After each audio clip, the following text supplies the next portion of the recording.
سامعین محترم، میرے عزیز دوستوں، بزرگوں، نوجوان ساتھیوں، میں نے آپ حضرات کے سامنے قرآن مجید فرقان حمید کی ایک آیت اور نبی علیہ الصلاۃ والسلام کے فرامین میں سے چند حدیثیں پڑھی ہیں۔ قرآن مجید کی جو آیات تلاوت کی گئیں ان میں سے سب سے پہلی آیت کے اندر اللہ رب العزت ارشاد فرما رہے ہیں، یا ایھا الذین آمنوا کتب علیکم الصیام، اے ایمان والو تم پر روزوں کو فرض کیا گیا ہے، کما کتب علی الذین من قبلکم لعلکم تتقون، جیسا کہ تم سے پہلے کے لوگوں پر فرض کیے گئے تھے تاکہ تم پرہیزگار بن جاؤ۔ نبی علیہ الصلاۃ والسلام کی جو احادیث پڑھی گئیں ان احادیث میں جناب نبی کریم صلی اللہ علیہ وسلم ارشاد فرما رہے ہیں کہ من صام رمضان ایمانا واحتسابا غفر له ما تقدم من ذنبه، کہ جس شخص نے بھی رمضان کا روزہ رکھا ایمان کی حالت میں ثواب کی امید رکھتے ہوئے، تو اللہ رب العزت اس روزے کی برکت سے اس کے پچھلے گناہوں کو معاف فرما دیں گے۔ ومن قام رمضان ایمانا واحتسابا غفر له ما تقدم من ذنبه، اور جن لوگوں نے رمضان میں قیام کیا، مراد قیام اللیل ہے، تراویح ہیں، تو اللہ رب العزت ان قیام اللیل کرنے والوں کے بھی پچھلے گناہوں کو معاف فرما دیں گے۔ نبی علیہ الصلاۃ والسلام کی جو تیسری حدیث پڑھی گئی اس میں آپ علیہ الصلاۃ والسلام ارشاد فرما رہے ہیں، لخلوف فم الصائم اطیب عند اللہ من ریح المسک، کہ اللہ رب العزت کے نزدیک روزہ دار کی منہ کی بدبو، بو جو ہوتی ہے نا، بو،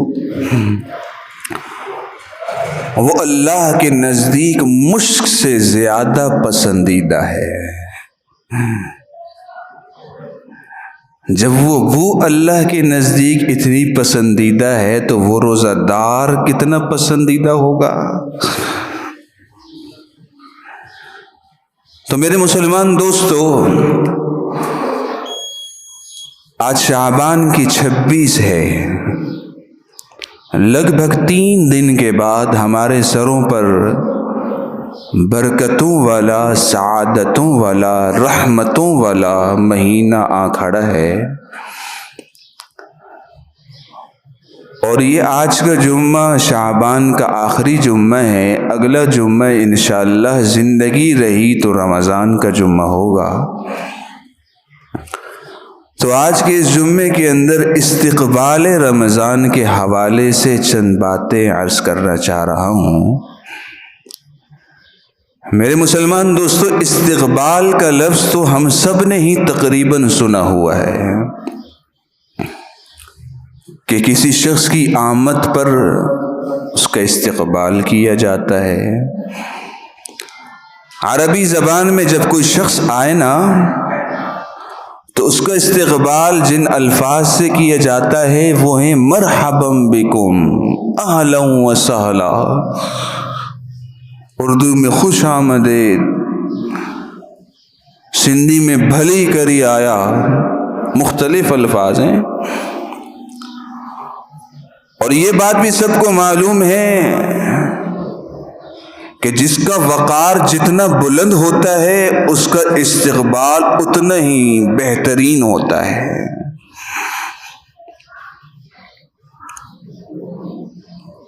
ایک عام آدمی آ جائے، اس کا استقبال کیا ہے؟ بابا کھڑے ہو جاتے ہیں، اس کو اتنا مقام۔ کوئی بڑا مفتی صاحب آ جائے تو اس کے لیے بندہ مسجد سے باہر بھی جاتا ہے، اور بڑا بزرگ شیوخ آ جائیں تو ان کے لیے بندہ اپنی بستی کے دروازے پہ جا کر وہاں استقبال کر کے ساتھ لے کر آتے ہیں۔ تو میرے مسلمان دوستو، رمضان کا جو مہینہ ہے نا، یہ تمام مہینوں کا سردار ہے۔ جیسے جمعے کا دن ہفتے کے 7 ایام کا سردار ہے، تو پھر سردار کا استقبال بھی بھرپور ہونا چاہیے نا۔ اب اگر کوئی انسان آئے تو اس کا استقبال یہ کہ ہم اٹھ کر کھڑے ہو کر اس کا استقبال کرتے ہیں، سینے کے ساتھ لگاتے ہیں، ماتھا چومتے ہیں۔ لیکن یہ رمضان تو کوئی انسان تو ہے نہیں کہ کھڑے ہو کر اس کو سینے کے ساتھ لگائیں، اس کا ماتھا چومیں۔ کہیں دیکھا گھومتے پھرتے ہوئے؟ حاجی رمضان کی بات نہیں ہو رہی، ماہ رمضان کی بات ہو رہی۔ تو میرے مسلمان دوستو، اس ماہ رمضان کا استقبال کس طرح کیا جائے گا؟ تو ماہ رمضان کا استقبال یہ ہے کہ ہمیں جن اشیاء کی ضرورت رمضان میں پڑ سکتی ہے نا، جن کے لیے ہمیں مارکیٹ جانا پڑے گا، بازار جانا پڑے گا، خریداری کرنی پڑے گی، وقت لگانا پڑے گا، ہم اپنی تمام کی تمام ان ضروریات کو رمضان سے پہلے ہی پورا کر لیں۔ کیوں بھائی؟ اس لیے کہ رمضان کے مہینے کی ہر گھڑی انتہائی قیمتی ہے۔ ہمارا رمضان کا ایک سیکنڈ بھی ادھر سے ادھر نہ ہو، ہر وقت اللہ کی ذات سے لو لگا بیٹھے ہوں۔ یہ رمضان کے مہینے کا استقبال ہے۔ ہم نے عید کے لیے تیاری کرنی ہے تو رمضان کے اخیر عشرے کا انتظار نہ ہو۔ ہمارے معاشرے میں ایک غلط رسم چل پڑی ہے کہ رمضان کے اخیر عشرے کا انتظار کیا جاتا ہے عید کی تیاری کے لیے۔ حالانکہ میرے مسلمان دوستو، رمضان کے اخیر عشرے کی فضیلت کا اگر ہمیں اندازہ ہو جائے تو ہم ایک سیکنڈ بھی اس کا ضائع کرنے کے لیے گوارا نہ کریں۔ خصوصاً رمضان کے اخیر عشرے کی جو طاق راتیں ہیں، ان کا مثل آپ کو پورے سال میں نہیں مل سکتا۔ ہوتا کیا ہے کہ ہم عید کی تیاری کے سلسلے میں اپنی ان طاق راتوں کو بازاروں کے نظر کر دیتے ہیں۔ نہ پھر نماز کے کوئی فکر، نہ کوئی تراویح، اور بازار کے اندر بد نظری الگ، جھوٹ الگ، دھوکہ الگ۔ وہ رمضان کی انتہائی قیمتی راتیں بازاروں کے نظر ہو کر بجائے ان راتوں کو عبادات کے ذریعے سے اپنے لیے قیمتی بنانے کے ہم ضائع کر بیٹھتے ہیں۔ تو میرے مسلمان دوستو، رمضان کا استقبال یہ ہے کہ ہم اپنی ذات کو اپنی ضروریات سے فارغ کر دیں رمضان سے پہلے ہی، اور رمضان کے مہینے میں صرف ہم ہوں، اللہ کی ذات ہو اور اسے راضی کرنے کے عبادات کے طریقے ہوں۔ بس یہ رمضان کا استقبال ہے۔ تو میرے مسلمان دوستو، نبی علیہ الصلاۃ والسلام رمضان کے مہینے کی تیاری 2 مہینے پہلے شروع کر دیتے تھے۔ 2 مہینے پہلے آپ نے نبی علیہ الصلاۃ والسلام کی وہ دعا نہیں سنی جو نبی علیہ الصلاۃ والسلام جب رجب کا چاند دیکھتے تو دیکھتے ہی فوراً نبی علیہ الصلاۃ والسلام کی زبان مبارک پر ایک دعا آتی تھی، اللہم بارک لنا فی رجب و شعبان وبلغنا رمضان۔ اے اللہ، ہماری زندگیوں کے اندر رجب اور شعبان میں اتنی برکت ڈال کہ ہمیں رمضان کا مہینہ نصیب ہو جائے۔ یہ کون تمنا کر رہے ہیں؟ جن کے لیے اس کائنات کو بنایا گیا، جنہیں دنیا کے اندر جنت کی بشارتیں دی گئیں، جو انبیاء کے امام اور سردار، میرے مسلمان دوستو، اتنی عظیم الشان ہستی بھی اگر کسی مہینے کا انتظار کر رہی ہے تو وہ مہینہ چند دنوں کی دوری پر ہے، رمضان کا مہینہ۔ تو میرے مسلمان دوستو، اس رمضان کے مہینے میں ہم نے چند باتوں کا بالخصوص اہتمام کرنا ہے۔ وہ چند باتیں کیا ہیں؟ سب سے پہلی بات جو ہماری طرف متوجہ ہے اور اس رمضان کے مہینے کی روح ہے، وہ ہے رمضان کے مہینے کا روزہ۔ ایک انسان کا جسم ہے نا، یہ جسم اصل نہیں ہے، اصل اس جسم کے اندر دوڑتی ہوئی روح ہے۔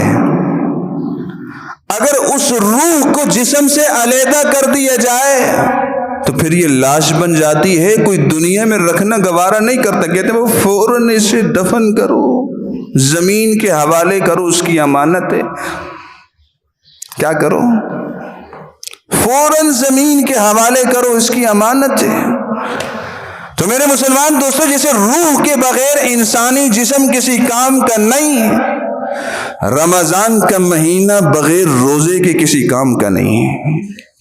یہ بات یاد رکھیے گا، اس لیے کہ روزہ اللہ رب العزت نے ایمان والوں پر فرض کیا ہے۔ قرآن مجید میں اللہ رب العزت ارشاد فرما رہے ہیں، یا ایھا الذین آمنوا کتب علیکم الصیام کما کتب علی الذین من قبلکم لعلکم تتقون۔ آپ قرآن پاک اٹھا کر دیکھیں، اللہ رب العزت نے اپنے بندوں کو مخاطب کرنے کے مختلف انداز اختیار کیے ہیں۔ کہیں اللہ رب العزت فرمایا یا ایھا الناس، اے لوگو، وہاں تمام لوگ مراد ہیں، زمانے کے جتنے بھی لوگ ہیں سب مراد ہیں۔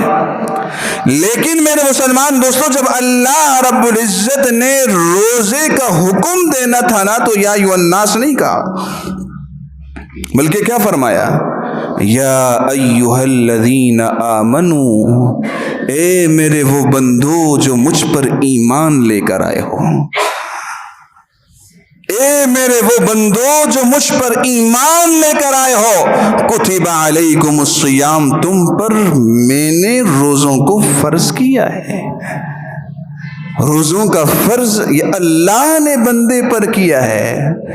اسی لیے تو اللہ رب العزت نے ارشاد فرمایا، الصوم لی وانا اجزی بہ، یہ روزہ یہ خالصتاً میرے لیے ہے اور اس کا بدلہ میں خود دوں گا۔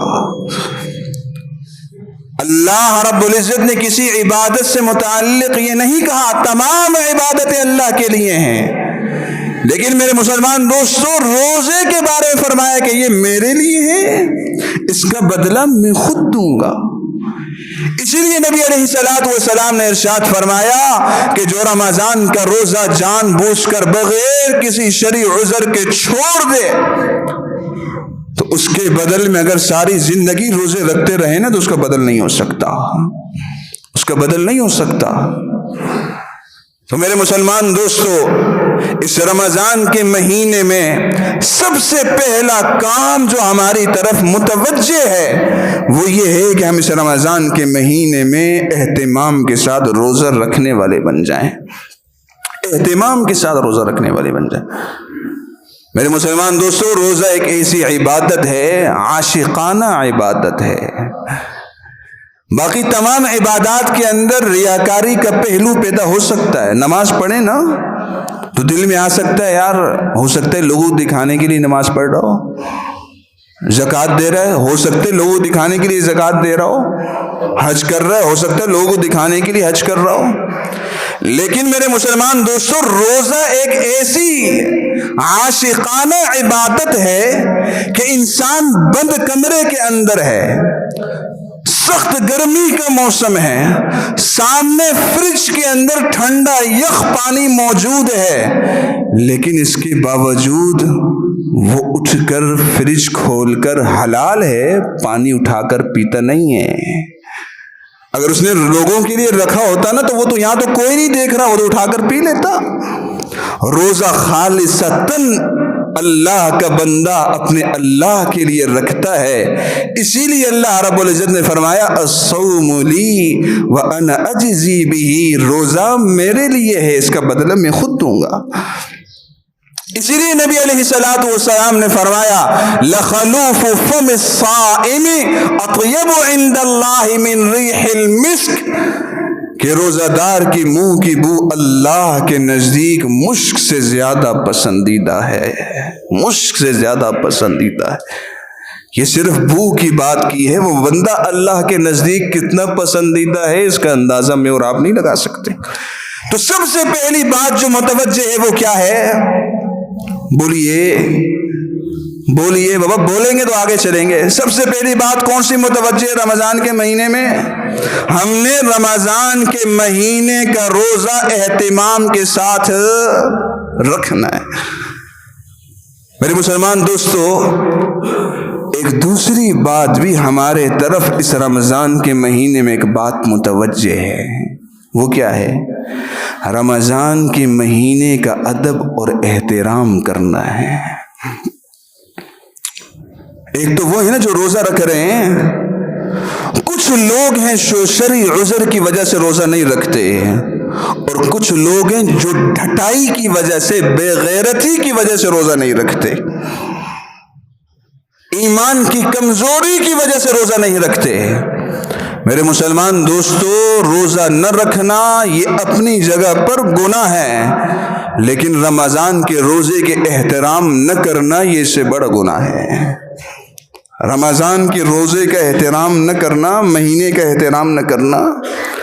جو لوگ روزہ نہیں رکھ سکتے شرعی عذر کی وجہ سے ہو یا اپنی ڈھٹائی کی وجہ سے ہو، انہیں چاہیے کہ وہ سر عام مسلمانوں کے سامنے کھڑے ہو کر کھائیں پیئیں نہیں، وہ اپنی اس جو ہے نا کمزوری کو چار دیواری کے اندر تک محدود رکھیں، لوگ مسلمانوں کے سامنے اس بات کا جو ہے نا اظہار نہ کریں۔ اس لیے کہ میرے مسلمان دوستو، یہ رمضان کے مہینے کا احترام یہ اتنی بڑی چیز ہے نا کہ اللہ رب العزت صرف اس احترام کی وجہ سے ایمان کی دولت سے نواز دیتے ہیں۔ ایک مجوسی تھا، آتش پرست، وہ مسلمانوں کے علاقے میں بستی میں رہا کرتا تھا۔ جب رمضان کا مہینہ آتا تو شروع میں ہی اپنے پورے گھر والوں کو بٹھا کر سب کو متوجہ کر کے کہتا کہ بھائیو، میرے گھر والوں، میری اس بات کو غور سے سننا کہ ہم مسلمانوں کی بستی میں رہتے ہیں اور ان کا ایک مہینہ رمضان کا شروع ہونے والا ہے جس میں یہ لوگ روزہ رکھتے ہیں، پورے دن کھاتے پیتے نہیں ہیں، لہٰذا ہمیں بھی چاہیے کہ ہم ان کے سامنے جا کر کھائیں پیئے نہیں، لہٰذا میرے گھر سے کوئی بھی باہر جا کر کھائے پیئے نہیں، جس نے بابا کھانا پینے وہ گھر پہ آ کر کھائے پیئے۔ تو ایک مرتبہ ایسا ہوا کہ اس کا ایک بچہ باہر مسلمانوں کے بازار کے اندر کھڑا ہو کر کچھ کھا رہا پی رہا تھا، اور جب یہ گزرا تو اس نے اپنے بچے کو دو چار چانٹے لگائے، اس کی بے عزتی کی اور گھر بھیج دیے فوراً سے غصہ کر کے۔ چند دنوں کے بعد اللہ کا کرنا یہ ہوا کہ اس کی موت ہو گئی، یہ مر گیا۔ اس کے پڑوسیوں میں سے کسی نے دیکھا کہ بابا یہ مجوسی تو جنت میں گھوم رہا ہے، اللہ رب العزت نے بڑی آسائشیں اور راحتیں اسے دی ہوئی ہیں۔ اس سے پوچھا کہ بابا بتا، تو مجوسی تھا، تو ہماری جنت کے اندر کیا کر رہا ہے؟ فرمایا کہ بابا جب میری موت کا وقت قریب آیا نا تو مجھے اللہ نے ایمان کی دولت سے نواز دیا، مجھے کلمہ نصیب ہو گیا۔ وہ کیسے؟ کہ اس وجہ سے کہ وہ ایک مرتبہ میرے بچے نے مسلمانوں کے رمضان کے روزے کا احترام نہیں کیا تھا، جس کے اوپر میں نے اپنے بچے کو تھوڑا سا ڈانٹا، اس عمل کی بدولت وہ میرا عمل اللہ کو اتنا پسند آیا کہ اللہ نے مجھے ایمان کی دولت سے نواز دیا۔ تو میرے مسلمان دوستو، دوسرا کام جو ہم نے کرنا ہے وہ رمضان کے مہینے کا احترام کرنا ہے، اور احترام کے اندر یہ بات شامل ہے، ہونا تو نہیں چاہیے عام ایام کے اندر بھی کہ ہم مسلمان ہو کر موسیقی کا استعمال کریں، ناچ گانے کو دیکھیں اور سنیں، اس لیے کہ میرے مسلمان دوستو یہ اتنا بڑا گناہ ہے ناچ گانا سننا یا گانا یا دیکھنا کہ آپ اس کی سنگینی کا بالکل بھی گوارا نہیں کر سکتے۔ کہ میرے مسلمان دوستو ایک موقع پر نبی علیہ السلام ایک بستی سے گزر رہے تھے، ساتھ میں صحابہ کرام بھی تھے، کہ اس بستی سے بانسری کے بجنے کی آواز آ رہی تھی۔ کس چیز کی؟ بانسری کے بجنے کی۔ نبی علیہ السلام نے فوراً سے کانوں کے اندر انگلیاں ڈالی اور ہم سفروں سے کہا کہ جلدی سے اس بستی سے گزر جائیے، اور جب تک کانوں میں اس بانسری کی آواز آ رہی تھی نبی علیہ السلام نے کانوں سے انگلیاں نہیں نکالی، اور جب دور ہو گئے تو نبی علیہ السلام نے اپنے لشکر والوں سے کہا کہ میں نے عذاب کے فرشتوں کو اس بستی کے ارد گرد تیار دیکھا ہے، اس بستی کے ارد گرد میں نے عذاب کے فرشتوں دیکھا ہے، وہ بالکل تیاری میں اللہ کے حکم کے منتظر ہے کہ کب میرے اللہ کا حکم ہمیں ملے ہم ان بستی والوں کو اٹھا کر واپس زمین پر پٹخ دیں۔ میرے مسلمان دوستو یہ اتنا سنگین گناہ ہے، تو میرے مسلمان دوستو ہونا تو نہیں چاہیے کہ عام ایام کے اندر بھی ہم اس گناہ کا ارتکاب کریں، لیکن رمضان کا مہینہ بڑی سعادتوں والا مہینہ ہے، اس مہینے کے اندر تو کم از کم ہم اپنے آپ کو اس گناہ سے بچانے والے بن جائیں، اس گناہ سے اپنے آپ کو بچائیں۔ یہ رمضان کا ادب اور احترام ہے، یہ رمضان کا حق ہے ہم پر، تو یہ دوسرا کام کرنے کا ہے۔ سب سے پہلے تو ہم نے روزہ رکھنا ہے، دوسرے نمبر پر ادب و احترام کرنا ہے، تیسرا ایک کام ہماری طرف متوجہ ہے، وہ یہ ہے کہ ہم نے فرض نماز تو عام ایام میں بھی پڑھنی ہے اور جماعت کے ساتھ پڑھنی ہے، لیکن رمضان کے مہینے میں خصوصی اہتمام کرنا ہے کہ ہم نے فرض نماز مسجد میں جا کر جماعت کے ساتھ پڑھنی، جماعت ہم سے چھوٹنی نہیں چاہیے۔ ایک نماز وہ ہے جو ہم انفرادی پڑھتے ہیں، ایک نماز وہ ہے جو ہم جماعت کے ساتھ پڑھتے ہیں۔ آپ کو معلوم ہے جو نماز ہم جماعت کے ساتھ پڑھتے ہیں وہ انفرادی کے مقابلے میں 27 درجے بلندی رکھتی ہے، اور رمضان کا مہینہ ایک فرض 70 فرضوں کے برابر، اور وہی فرض اگر ہم جماعت کے ساتھ آ کر پڑھیں ثواب کا ہم اندازہ نہیں لگا سکتے۔ تو تیسرا کام ہماری طرف متوجہ ہے، کون سا؟ فرض نماز مسجد میں آ کر جماعت کے ساتھ پڑھنی ہے۔ چوتھا کام متوجہ ہے ہماری طرف، رمضان کا مہینہ قرآن کا مہینہ ہے۔ کس کا مہینہ ہے؟ رمضان کا مہینہ قرآن کا مہینہ ہے۔ قرآن مجید میں اللہ رب العزت فرما رہے ہیں شہر رمضان الذی انزل فیہ القرآن، رمضان کا مہینہ وہ ہے جس میں اللہ نے قرآن کو نازل کیا۔ رمضان بغیر قرآن کے جوڑ ہی نہیں، تو ہم نے کثرت کے ساتھ رمضان کے مہینے میں قرآن کی تلاوت کرنی ہے۔ باقی عبادات اپنی جگہ، قرآن کی تلاوت کثرت کے ساتھ ہونی چاہیے۔ آپ ذرا اٹھائیے اپنے سلف اکابر کی زندگی۔ امام بخاری رحمہ اللہ کے بارے میں آتا ہے کہ امام بخاری رحمہ اللہ صبح سحری کے بعد قرآن شروع کرتے، افطاری سے پہلے ختم کر دیتے۔ کتنے قرآن ہو گئے رمضان میں؟ 30۔ ایک قرآن پورے رمضان میں تراویح میں سناتے تھے۔ کتنے قرآن ہو گئے؟ 31۔ 10 سپارے روزانہ کا معمول تھا، صبح فجر سے پہلے تہجد میں پڑھتے تھے، 3 دن میں قرآن ختم۔ مہینے میں 10 قرآن یہ ہو گئے۔ صرف رمضان کے مہینے میں امام بخاری رحمہ اللہ 41 قرآن ختم کر دیتے۔ امام شافعی رحمہ اللہ کے بارے میں آتا ہے کہ امام شافعی رحمہ اللہ رمضان کے مہینے میں ایک قرآن دن کو پڑھتے، ایک قرآن رات کو پڑھتے، 60 قرآن رمضان کے مہینے میں ختم کرتے۔ یہ صرف مردوں کی بات ہے۔ شیخ الحدیث حضرت مولانا زکریا صاحب رحمہ اللہ، جنہوں نے فضائل اعمال، فضائل صدقات اور مختلف کتابیں لکھی ہیں، انہیں کی کتاب ہے آپ بیتی۔ آپ بیتی کے اندر حضرت شیخ الحدیث رحمہ اللہ لکھتے ہیں کہ ہماری دادی حافظہ تھی قرآن مجید کی۔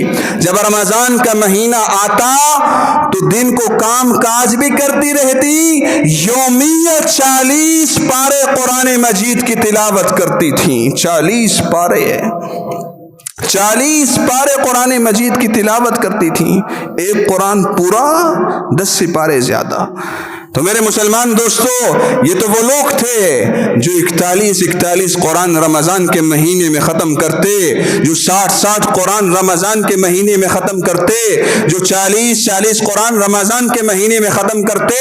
آج ہماری عمریں 50 سال 40 سال کی گزر گئی ہیں، ایک مہینے کی بات نہیں کرتا۔ 40 سال کی عمر میں اگر آج ہم سے پوچھا جائے 40 قرآن ختم کئی ہیں، ہمارے پاس جواب نہیں ہے کہ ہم نے پتہ نہیں 40 بھی پڑھے ہیں کہ نہیں، 40 بھی پڑھے ہیں کہ نہیں۔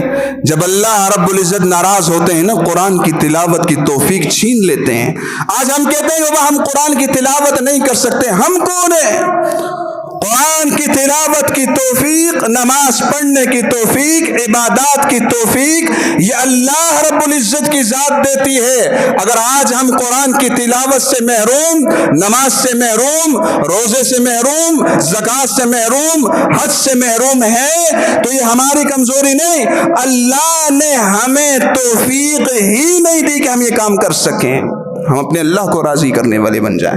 تو میرے مسلمان دوستو، رمضان کے مہینے میں ان عبادات کا ہم نے اہتمام کرنا ہے کہ سب سے پہلے رمضان کے مہینے میں روزہ رکھنا ہے، رمضان کے مہینے کا ادب و احترام کرنا ہے، رمضان کے مہینے میں فرض نمازوں کو جماعت کے ساتھ پڑھنا ہے، چوتھے نمبر پر قرآن مجید کی تلاوت کثرت کے ساتھ کرنی ہے۔